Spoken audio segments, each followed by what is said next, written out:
Everyone, my name's John Steele. I hope that was kind of entertaining, first few minutes.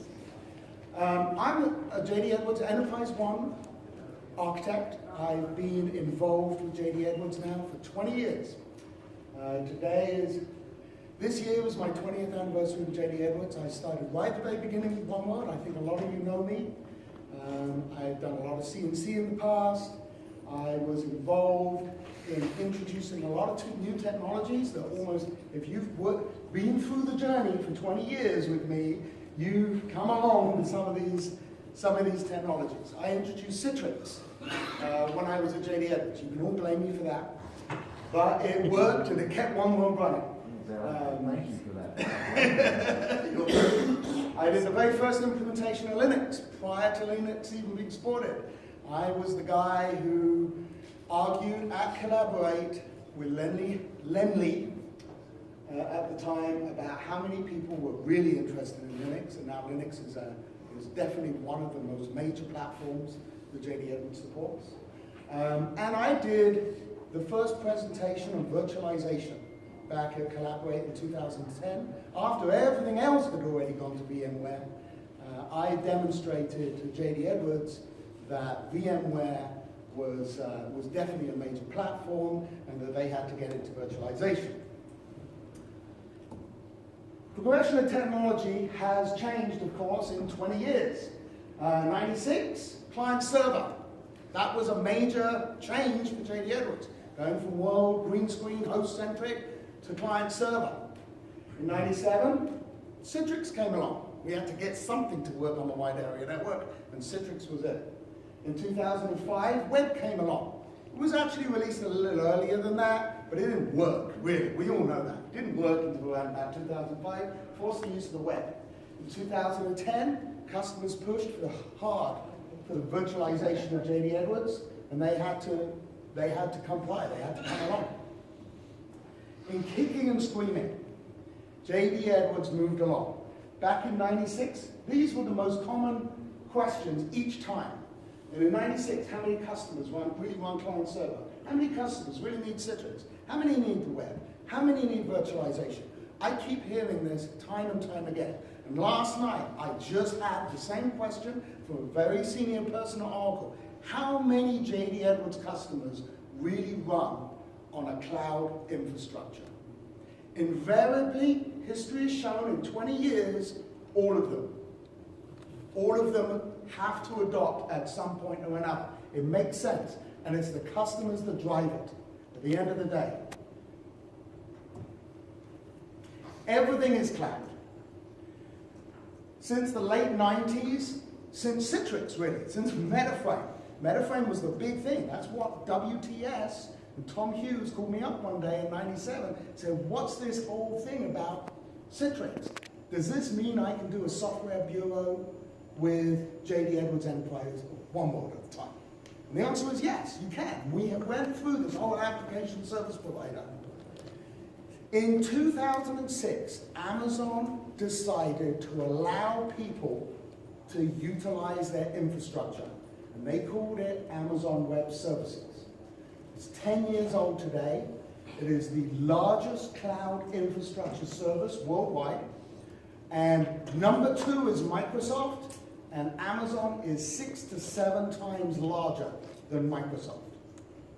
So that gives you an idea. They own 30 to 35% market share.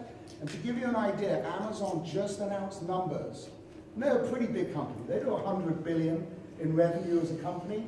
They just showed that Amazon Web Services is an $8 billion revenue generator. And I was talking to one of the most senior directors, or VPs, at Amazon last night. I bumped into him, as you do in Vegas, and I was like, oh yeah, I got this whole presentation. He was saying 17 billion by next year. 17 billion. So it's a massive growth. What it means is companies are getting out of the business of owning data centers. They're getting out of managing their own infrastructure. I know that customers have intelligent, smart, brilliant people working in practices, doing IT, But at the end of the day, if you're building widgets or you're manufacturing skyhooks or whatever, you shouldn't really be in the business of running IT. It's very difficult to retain people. It's very difficult to keep up to date with technology. And Scott McNeely said it in '99 that everybody at the JD Edwards kickoff conference, everybody will be using a service provider of some sort in 10 years. It was a little longer than that, but why do you do it? And that's the big question. That's why if you're not sure about cloud and this weird terminology that has been horribly abused, which we'll go into a little bit. Why do you do it? Well, some things you've heard. Dramatic reduction in cost, dramatic reduction in technical staff that you need on site. It's a much more scalable architecture. It runs Amazon, it runs Microsoft, and it's a lot more secure. I'll explain what I mean by that, because that's a big fear that customers have. Ooh, if I put my stuff, if I put my ERP system on Amazon, how do I know it's going to be secure? We're definitely in the age of digital disruption. And if you're in the .com industry, you know we're actually in the tail end of cloud for the .com industry. Today, for ERP and business customers, we're at the very beginning of this disruption. And it's going to be a very, very rapid growth. Within the next couple of years, you're going to see much bigger percentage of customers just ditching their existing stack and using cloud to some degree. So let's talk about, everything you've heard this week has been about cloud computing. But let's talk about what I think cloud computing is. And it's my opinion. I think Andy said earlier that everybody has an opinion about what cloud is. Cloud is a disruptive technology, but it is confusing. What does it mean for normal companies? And what really constitutes cloud computing? This is the best definition that I found, okay? Because it uses the word cloud and explains what cloud is. For a user, the network elements representing all the services are invisible as if obscured by a cloud. That's where really the terminology cloud came from. So if you always wondered, why is it called a cloud? It's because you get the service, but you don't need to know about the technology, architecture, and infrastructure, and all of the bits and pieces in between that is provided by that provider. Sounds familiar? That's what CNC was. CNC was all about hiding the technology infrastructure from the end user. Well, we're trying to do it today using cloud technologies for the entire infrastructure. Now, there are three major provider types: software as a service, platform as a service, and infrastructure as a service. And you've probably talked to a few different providers this week about the different varying types of provider that are out there. Software as a service is ideal if you want to hire an application and run it in a specific manner. But if you want to modify that application, or if you don't want to take the updates that are being forced down to you, software as a service is probably not ideal. A lot of JD Edwards customers like to, or a lot of ERP customers in general, like to modify the objects to fit certain parts of their business, and they don't want to take updates unless they're ready, and unless they've gone through test plans. We've all gone through it. A lot of testing and things like that. We do tools releases, which are very minor changes to applications, but the amount of testing that we have to do to get a tools release at a customer, we have to be very, very strict, because if you do cause one issue, it can bring the business down for a day, and nobody can afford that. Platform as a service. Well, you know what? There aren't that many platform as a service providers here. In fact, Oracle claim that there is one type of that they have a platform as a service. Amazon has a platform as a service. But really what it is a technical development tool that's provided for you to be able to build applications. So ERP is reverse of that. You're trying to buy an app.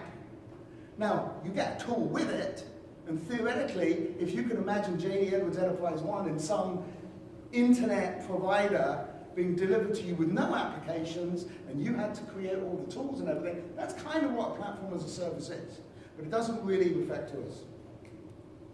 Both of those are kind of direct conflict with an ERP system like JDE Edwards. But infrastructure as a service. Infrastructure is hardware, software, operating systems, and that sort of stuff is relatively standardized. And as an infrastructure as a service provider, they provide that layer. They provide you the operating system. And then you can install your database. And then you can install your application, your software on top of that. Now, the biggest benefit for any customer running any application is that infrastructure as a service provided to you. It's the biggest cost reduction, initial cost reduction. All of the other things on top can actually increase your cost. Software as a service providers are not usually that cheap. If they're going to be the one throat to choke, you know, if they're an application service provider and they're doing all that, they've got infrastructure, they've got the staff, they're trying to come up with a model that looks cost effective, but it can be a little more expensive. You know, it's more peace of mind than anything else. But infrastructure as a service is purely trying to compete against your on-premise or co-located hardware. That's the only thing that they're trying to provide an answer for. And there are lots of different platforms out there. Even though I'm going to show you today Amazon Web Services running JDE Edwards, I hope, there are others out there. Oracle Cloud Infrastructure is the newest kid on the block, and they're really rapidly moving forward. And believe me, within a couple of years, Oracle Cloud Infrastructure absolutely is going to be a very important player in this marketplace. Google Cloud is out there. Microsoft Azure, a lot of customers already are looking at doing the pros and cons between Amazon Web Services and Microsoft Azure. And those are the two big players, with Google number 3. Oracle right now is at the tail end, but I'm sure they will catch up. But there's a lot of investment that these companies like Amazon and Microsoft are putting into cloud, more than anything else that they're putting investment into. Believe me. So those are the major infrastructure as a service providers. So let's talk about what is Amazon Web Services. So as I said, in 2006, Amazon announced, and I believe it was on an earnings call, that they were going to allow their infrastructure to be available for people to use. And a lot of people were like, that's crazy. Why would you do that? That's insane. That means people could theoretically get in behind the curtain and start mucking around. And Amazon didn't do well. A lot of their stock price fluctuated, volatility fluctuated. But then the cloud idea came out. AWS came out before it was really called the cloud. When the cloud terminology came out, everybody realized very quickly Amazon had already led the field. And at the time, they were the only provider, and they just really lost market share, but their growth has been massive. It's been very substantial. It's a collection of remote computing services. There are currently 11 geographical regions across the world. So if you're an international customer, or you have global implementations, there's a region that will see you. There's one in the UK, there's one in Ireland, there's one in Germany, South America. There are different geographical regions. And it's very important that they have those because they have failover between the regions. They are autonomous regions. So you can create an implementation of some stack in one region and replicate it to another region as a disaster recovery. So you can utilize 11 different regions if necessary for disaster recovery. Amazon has never ever lost more than access to more than one region at a time. You might have heard, they've had a bit of trouble, just like any data center provider, they've had a little bit of trouble with a specific region, and it affected Netflix, because Netflix is on Amazon Web Services. But it didn't affect it worldwide, only affected a certain amount of it. And if you architect properly between regions, you're guaranteed uptime. To give you an idea of how much uptime, Amazon is number one, by the way, as far in all the infrastructure as a service providers. They're number one as far as how much uptime there is. And they suffered 60 minutes of downtime in the last 5 years. That's pretty high. That's pretty good. The idea is that Amazon's marketing these products as a service so that you can provide large computing capacity, which is often needed for things like Enterprise One and ERP systems, more quickly, more cheaply, and on a as on-demand basis. You want to spin something up for a couple of hours, pay just for the couple of hours, and then spin it back down again. And I'll demonstrate that a little later. This was just to explain the growth in revenue of Amazon Web Services. I'm going to skip by this pretty quickly. Why would an E1 customer be interested though? And by the way, these slides will be available. Please, I need each one of you to do a sign-up sheet. I should have said that right at the beginning. Get yourself on there, get your email on there, and I will be emailing you the latest version of the slides because I have been updating them. John, if you have that, if you upload it by April 20th, it'll be on it. Yeah, okay. Thank you. Traditionally, JDE Edwards as an end customer, as an end user trying to run software to run their business. And managing information technology until today has always been a requirement of that. AWS removes the need to purchase any infrastructure, except for a network to the internet. That's all you need, except for your local workstations out at your customer sites, the browsers and things like that. That's all you need. AWS is charged by the hour, no matter how small or big you are as an enterprise. There are options to do what's called reserved instances over a larger block of time. The biggest reserved, the longest time commitment that you can have with Amazon is 3 years.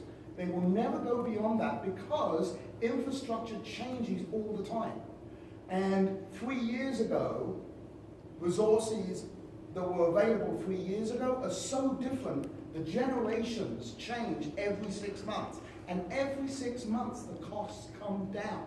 So the smaller the time contract you have with Amazon, they feel you're getting a better service. That's the idea. So it's lower cost, much higher scalability, and much better security. Let's talk about that security side. Hands up here, who are running Enterprise One in a business today? I know there's quite a few partners here, quite a few of you. How many people here have a, keep your hands up, there you go. Now how many people who've got their hands up have a chief security officer or a security team helping them out? Well, a couple of people went down, you've still got a few hands, that's good. Now, how many of those people do you know, and you may not really know, have a team of more than 5 security consultants? Oh, most of them went down. There's a couple. More than 10 security consultants. Everybody went down. Amazon has, and I met the vice president last night of global security for Amazon. And he wouldn't give me exact numbers, but I bumped into him and he said to me, at the time when he introduced himself, he said, I'm a security consultant. And I jokingly said, you don't work for Amazon, do you? Because they hire all those security consultants. And he said, well, I'm actually the vice president in charge of all security guys. They have over 2,000 employees just on the AWS division. And their job is to watch network traffic going in and out of the network 24/7, 365. And there is nobody else that has anything close to that. Even the other service providers struggle to get 1/10 of that. And believe me, Amazon know how critical that security is of their customers' infrastructure. So I'm going to go through a little fear and loathing in Las Vegas. These are the biggest issues I've heard about why they wouldn't go to the cloud. What is it the cloud, what is preventing a customer? I hear this all the time. When I say to you, why aren't you on the cloud? Why aren't you going to AWS? These are the four major things that I always get thrown back into my face. I'm going to lose control. The cloud provider has full control. Incorrect. The cloud provider doesn't have any control beyond the infrastructure. They're providing you that 99.9999% guarantee that that hardware will be available, and that's all they care about. You have full control of the entire stack above that. It is no different than if you took your server and put it at a co-location facility. There is absolutely no difference about who controls that information or that data or anything else. And then as far as the data is concerned, there's enough encryption out there. And lastly, who owns the data? Bring it down. Amazon is quite happy for you to bring down virtual machines from their cloud and stick them back on VMware, and vice versa. You can cross them up and down all over the place. So you can build an infrastructure on Amazon Cloud, bring it back to VMware if you didn't like it, or take a VMware infrastructure and push it up. There's a bunch of methodologies to do that. They want to make it as easy as possible and as open as possible. They're not trying to control it because they already control everything. So they're not making that attempt. So who owns the data? You own the data. It's your data. You can bring down backups. You can bring down copies. It's exactly the same as if it was in a co-located facility. I have too many interfaces in my data to go to the cloud. Why is it any different than if it was co-located at another premises or in a data center, a specific spot? You can still create an AIS, a REST interface, you can create a business service interface, you can create an ODBC connection to your database if necessary. It looks as if it's on your network. When you've got it up and running, and if you architect it correctly, the AWS infrastructure looks like a local machine to your network. And you open the ports, and it's complete, and it's got a secure network VPC connection straight to you. Now, whatever you do, don't do what some people have done, which is spin up a WebLogic server on AWS and then try and connect it to your local Enterprise One database server. JDE is very chatty, and it's not going to like that latency. But if you're streaming data, if you're pulling data out, you're doing that reach in, grab the data and put it down, latency isn't that big of an issue. And AWS these days, from your location, you're going to find a region that's local to you that is going to have less than 20 milliseconds of latency. So it's exactly the same as if you co-located your database to another facility. And then lastly, you can always throw those applications, a Microsoft Excel spreadsheet, Access database. You can throw those into AWS as well, and then they're running locally and on scalable infrastructure. I am going to be competing for resources at the cloud provider. That's a question. Come on. How does this all work if all of these resources, everybody's got their VMs running and they're all competing? Well, if you've got virtualization already, you know how you restrict that competing of resources. Amazon does exactly the same thing. They guarantee a certain CPU load when you contract out a specific machine size. Same with the disk. Everything, by the way, on Amazon is SSD. They don't have, I mean, there is an opportunity for you to do magnetic, but believe me, nobody does it. Everybody does SSD. And and they give you a guaranteed minimum to maximum performance based on how big that SSD is that you purchase. And if you want it to be an absolute IOPS guarantee, you pay a little more money and they will provide you a guaranteed IOPS. Now, that doesn't help everybody. There's still some people out there that say, yeah, but I'm still competing for some resources. Surely I have to. Well, Amazon has dedicated instances now. They just released this a few months ago. You purchase a dedicated instance, and then you can fire up any EC2 instance underneath it in that bandwidth. the dedicated instance is still floating in their cloud infrastructure, so it gets all the same benefits. It's like pre-allocating a certain instance. And it's a 50% reduction in price when you do that. Glitch in the matrix. Okay, what I'm going to do is I'm going to demonstrate now. I've got half an hour to do it. And I said to some people, 10 minutes to do this.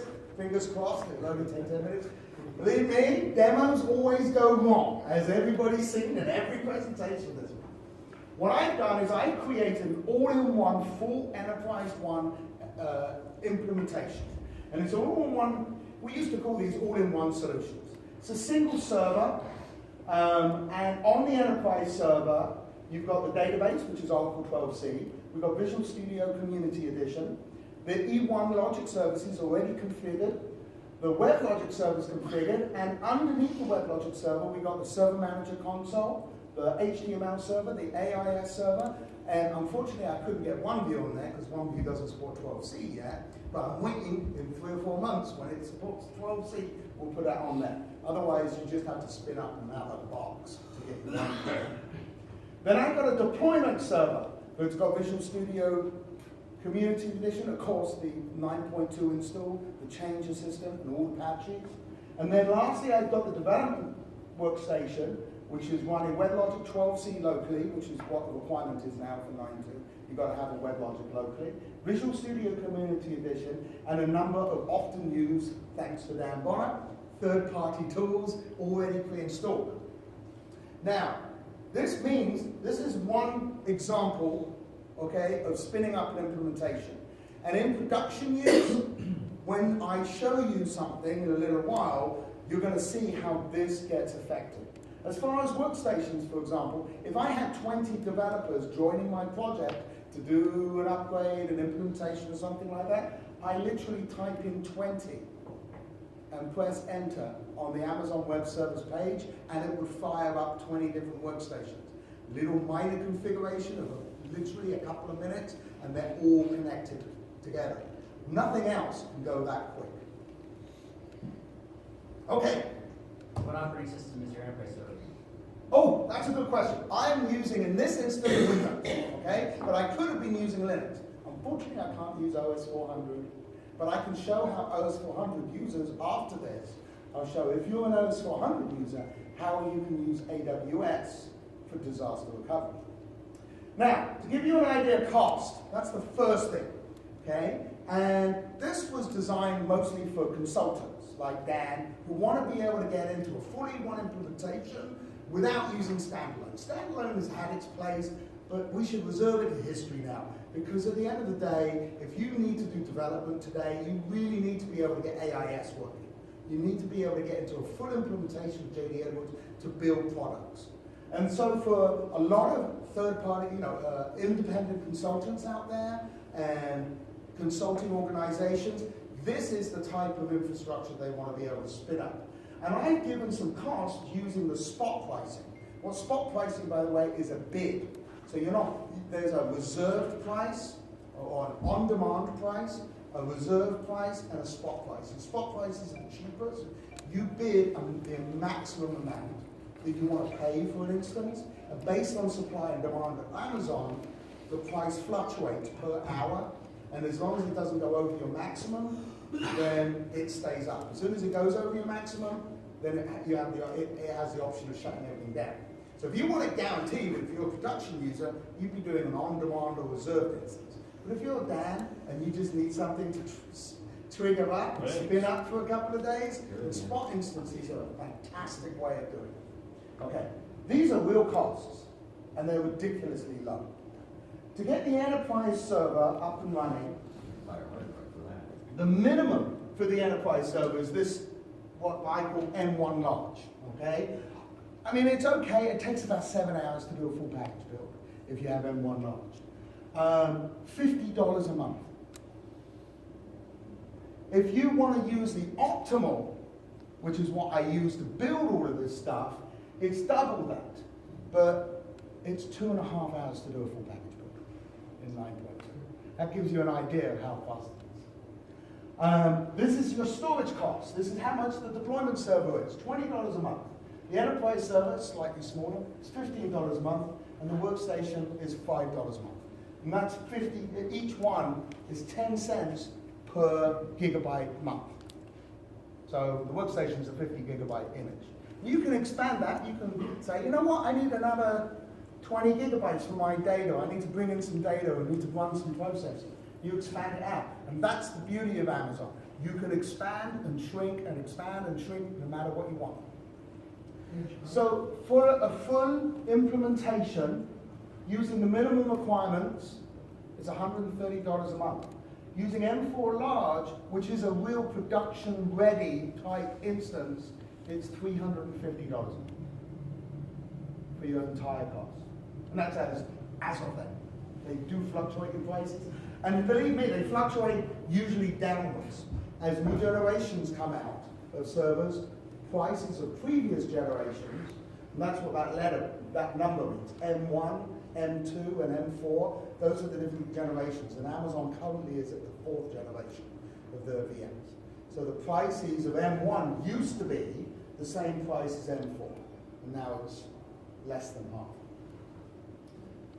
Okay, so we're going to go through a fully one installation of AWS, I hope, and to demonstrate the power of AWS and how quickly it takes a full implementation to bring up. Now, usually, when you hire somebody like me, a CNC guy, to do an install, it's 120 hours minimum to walk into a customer site and to do a full installation of 9.2. We should hopefully, depending on what the load is and everything else at the moment, because there are queues that they have to go through, it takes 10 minutes. If you did this through Oracle, it takes a few days because there's a manual process that Oracle has to go through, but I didn't say that. But this is a demonstration, and you want to have your own licenses. Everything on here, when I spin it up, is legal as far as Microsoft is concerned. But you have to still license Enterprise One, you have to still license Oracle and all of that. You could do, and Oracle allows you to bring your own licenses to Amazon. To give you an idea, Oracle is the 2nd largest Amazon partner.